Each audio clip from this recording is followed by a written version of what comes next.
É impressionante, gente. Existe uma lógica dentro desse governo, é uma lógica de trombadinhas, né?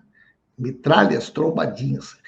Tudo que, tudo que se mexe, tudo que acontece é uma oportunidade deles ganharem dinheiro e tentar dar um golpe. E nesse aspecto, a pandemia foi para eles o paraíso de tudo aquilo que eles gostam, de tudo aquilo que eles imaginavam. Por uma razão muito simples, a pandemia ela permite aos órgãos governamentais, em muitas coisas, as contratações emergenciais com dispensa de licitação. E aí, queridos companheiros e companheiras, para quem se apropriou do governo, para quem tem uma lógica do governo, como eles funcionam, é o paraíso na Terra, né? Leonor, seja muito bem-vinda, né? Porque imagina o seguinte, né? Olha o volume, como é a história da vacina, como são as histórias das compras dos remédios, da cloroquina, da ivermectina, são tudo escalas muito grandes. E vocês lembram que já tinha dado um escândalo grande, ainda na época, quando o Ricardo Barros era ministro da Saúde, na época do Temer, na contratação daquelas empresas para fazer a distribuição de medicamentos no Brasil, transporte aéreo de medicamentos. E nas vacinas foi a mesma coisa, eles contrataram empresas que faziam a logística da distribuição das vacinas no Brasil, e teve vários, vereadora Celita da Silva, teve várias denúncias de superfaturamento, né, de empresas que foram contratadas e que não tinham a menor condição de fazer o serviço. Agora, então, eles descobriram outra grande oportunidade de negócio, né, que é a distribuição das vacinas para as crianças.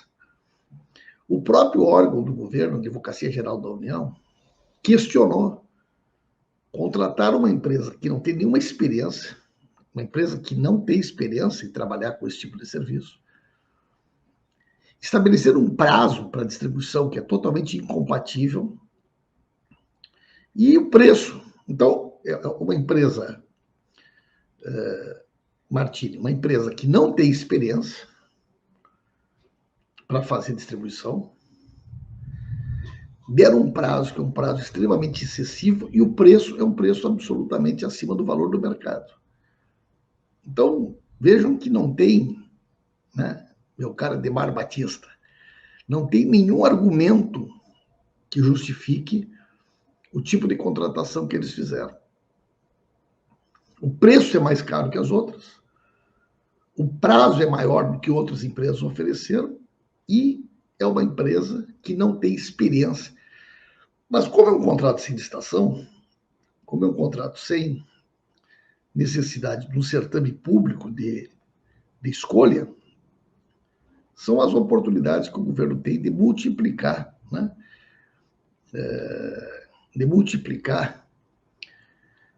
Né, meu caro Sandro de Viamão, multiplicar as oportunidades de negócios, a oportunidade de ganhos para a família, né? Coloque para nós aí, por favor, a hashtag Bom Dia. Coloque para nós aí a cidade de onde você está falando. Se você ainda não deu um like, você pode dar um like. Se você ainda não curtiu, você pode curtir, né? Nós estamos fazendo, Fátima, uma passagem rápida aqui dos principais assuntos, né? Outro assunto que a gente já repercutiu aqui, que ele volta a ser destaque aqui na mídia de hoje, é Bolsonaro decretou luto por Olavo de Carvalho, mas ignorou morte de personalidades e ignorou a pandemia. Muita gente comentando, né, a falta de critérios do governo. Inclusive, curiosamente, para reforçar ainda mais essa questão do descritério do governo Bolsonaro, a embaixada brasileira nos Estados Unidos, né, publicou uma nota oficial, documento oficial, fazendo inúmeras referências ao Olavo de Carvalho, né? Não só o Bolsonaro decretou luto oficial no país, como a própria embaixada do Brasil nos Estados Unidos publicou um documento que distribuiu para as embaixadas do mundo inteiro, como se nós estivéssemos, né, diante da perda de um grande brasileiro, né? Como se fosse alguém que tenha trazido algum tipo de contribuição extraordinária. Em que área, né? Quando a gente fala sobre falta de critérios, gente, quer dizer, o Brasil perdeu a Bete Carvalho, né? Uma das maiores personalidades da cultura do samba. O governo Bolsonaro não disse uma palavra. Perdeu Aldir Blanc, um dos maiores compositores, célebres músicas da época da ditadura, silêncio total. Perdeu Paulo Gustavo durante a pandemia de Covid. Não teve uma palavra do governo Bolsonaro. Elza Soares, nenhuma palavra do governo Bolsonaro. Aí morre Olavo de Carvalho. Quer dizer, quais são as credenciais do Olavo de Carvalho para justificar o luto oficial no país? Bandeira meio mastro. Hoje, você passar numa repartição pública federal, você vai olhar que a bandeira do Brasil está hasteada meio mastro. Luto oficial. Porque morreu o guru do presidente da República. Morreu o professor dos filhos do Bolsonaro e das pessoas próximas do Bolsonaro. Mas isso é critério? Isso é critério para um país decretar o luto oficial? Alguém que ser das relações da família, ser amigo do presidente? Então, o Bolsonaro, ele mistura as relações institucionais do cargo que ele ocupa com uma atitude, né, de quem está tratando das coisas pessoais.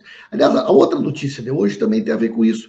O Ministério Público Federal arquivou sem investigar uma denúncia de que a Michele Bolsonaro encaminhava e-mails para o presidente da Caixa Econômica Federal pedindo um tratamento especial, uma agilização, juros bons para empréstimos para relações pessoais dela.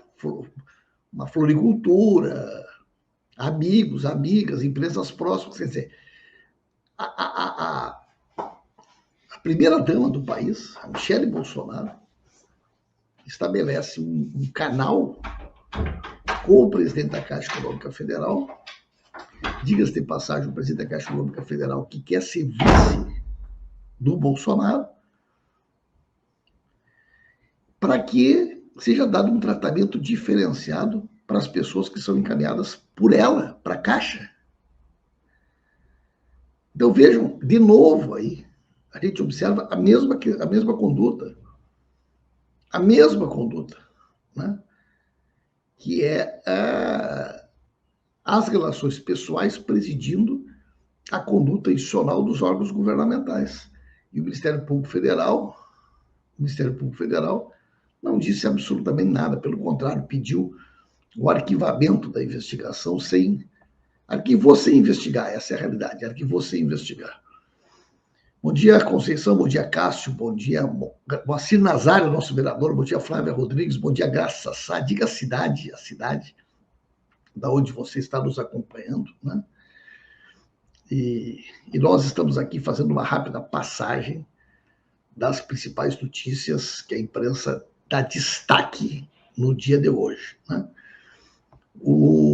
Outro assunto aqui né? Chico Sá denuncia mídia corporativa até hoje não chama Bolsonaro de fascista nem mesmo de extrema direita. A mídia brasileira até hoje não trata o Bolsonaro como fascista e nem mesmo se refere a ele como extrema direita. Na opinião de Chico Sá, isso pode ser um sinal de que eles podem voltar a apoiá-lo se a terceira via não vingar. E que, na medida que eles caracterizassem ele como extremista de direita ou fascista, isso poderia criar uma dificuldade para que eles justificassem o eventual apoio ao Bolsonaro, né? Juristas pela Democracia pedem ao Ministério Público Federal investigação sobre ganhos de Moro na Alvarez e Marchal. A BJD pede investigação da natureza do trabalho desenvolvido por Moro, sua atuação, o que justifica os ganhos e a contratação. Outro assunto que a gente tem comentado muito aqui, que vai render muito ainda durante o dia, é essa questão relativa ao contrato do Sérgio Moro com Álvares e Marchal, que é um tema carregado de mistérios, né? Carregado de mistérios e suspeitas, né? E por fim, um fato inusitado aqui que mostra a hipocrisia, o cinismo do bolsonarismo. Essa aqui é de cair os butiá do bolso, né? Essa aqui é muito boa. Vereador bolsonarista se vacina no Brasil para participar de ato anti-vacina na Inglaterra. Nicolas Ferreira informa ter viajado à Europa a convite de um conjunto de denominações evangélicas, está realizando um tour na Europa para participar de atos anti-vacina. No entanto, para poder participar dos atos anti-vacina, o vereador teve que se vacinar. O vereador do Belo Horizonte, Nicolas Ferreira, participou de um ato anti-vacina em Londres, né, contra a vacinação das crianças. Em novembro, o Bolsonaro se vacinou. Ele alegou ter recebido a vacina exatamente para poder viajar, né? Quer dizer, é que nem a Michelle, né? A Michelle foi para os Estados Unidos, a primeira coisa que ela fez foi se vacinar. Os filhos são vacinados. Moro, essas lideranças todas delas, esses pastores evangélicos mais conhecidos, todos eles se vacinaram, né? Antes mesmo da vacinação estar a todo vapor no Brasil, eles já tinham se vacinado nos Estados Unidos. Então, para poder participar de um ato da Inglaterra, para participar do ato anti-vacina, o vereador bolsonarista fez questão de se vacinar, senão não podia nem ter viajado, não podia nem ter ido, né? Sobre esse assunto do Olavo de Carvalho ainda, voltou a circular com força na internet hoje um vídeo do Pedro Bial. Olha que personalidade. Pedro Bial, o biógrafo do Roberto Marinho, foi uma das primeiras pessoas a dar destaque, dar espaço e entrevistar no Brasil, sabe quem? Olavo de Carvalho. Olavo de Carvalho, né?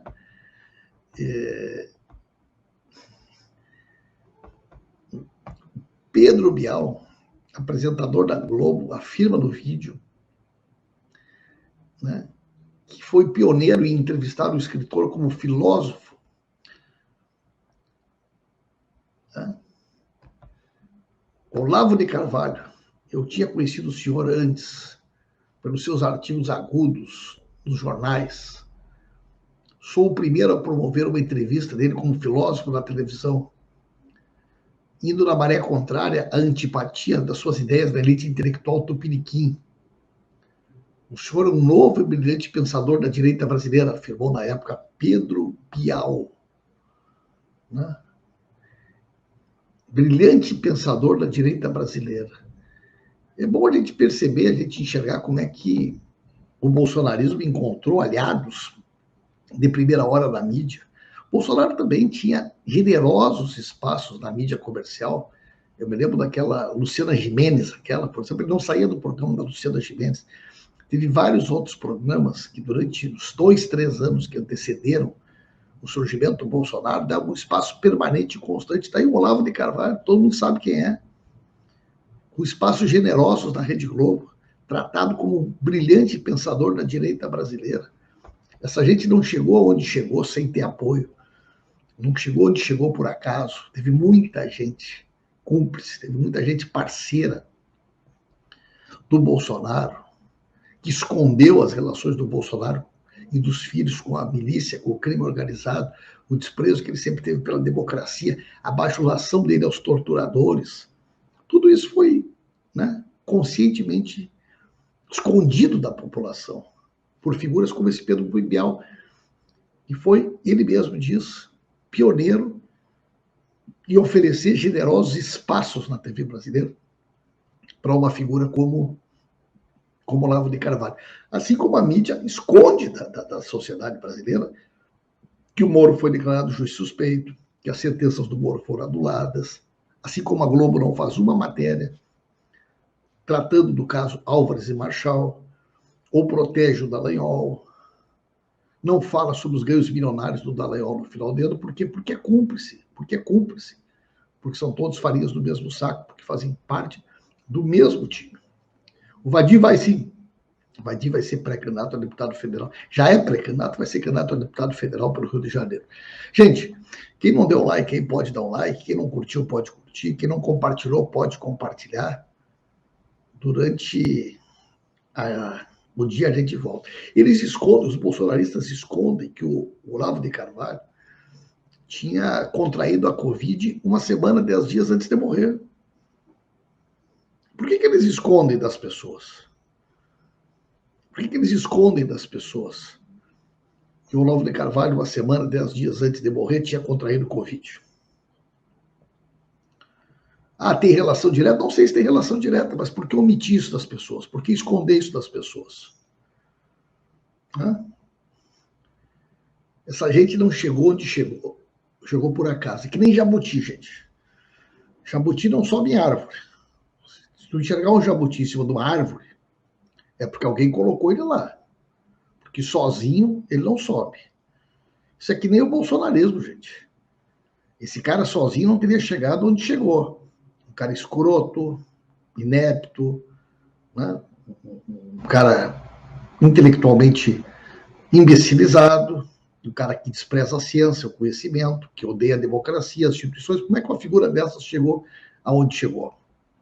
É porque alguém ajudou.